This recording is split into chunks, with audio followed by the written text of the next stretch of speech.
Patuloy na pinag-aaralan ng mga siyentipiko kung lunas nga ba sa sakit at dengue ang halamang tawa-tawa. Pero hanggat wala yung resulta, hindi muna nila i-recommenda yon sa Department of Health laban sa dengue. Nakatutok si Jam Sisante. Mabahala raw ang health expert sa Kidapawan City dahil umabot na sa 37 ang nagka-dengue sa lugar ngayon palang buwan ng Mayo. 2 na rin ang nasawi sa dengue simula Enero.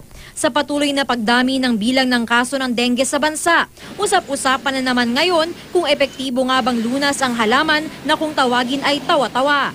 May mga naniniwala kasing nakakatulong ang tawa-tawa para mapataas ang platelets ng pasyenteng may dengue, tulad ni Gigi na nagpainom nito sa kanyang anak na nagka-dengue noong nakaraang taon. Nirekomenda raw ito ng kanyang mga kaibigan noong halos mawalan na siya ng pag-asa kung paano magagamot ang anak na nagka-stage 3 dengue. Yung unang inom niya ng isang baso, nagkaroon na ng improvement yung platelet niya. Mga 2 araw na inom niya, nag-normal na siya. Ang University of the East Ramon Magsaysay Memorial Medical Center nagsagawa ng pag-aaral kung epektibo nga bang gamot ang tawa-tawa sa dengue. Nakatakdang isapubliko sa Hunyo ang resulta ng kanilang isang taong pag-aaral. Ito laganap sa ating kapaligiran.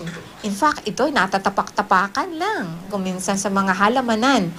Kaya kung ito'y mapapatunayan na malaki ang naiitulong at kung ito ay safe rin gamitin, then malaki ang impact nito.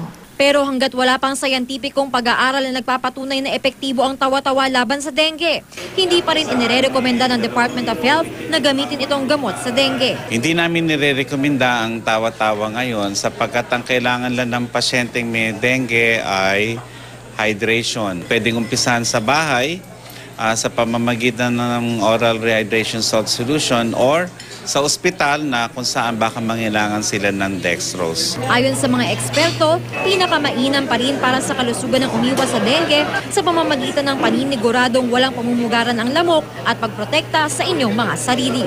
Jam Sisante, Nakatutok, 24 Oras.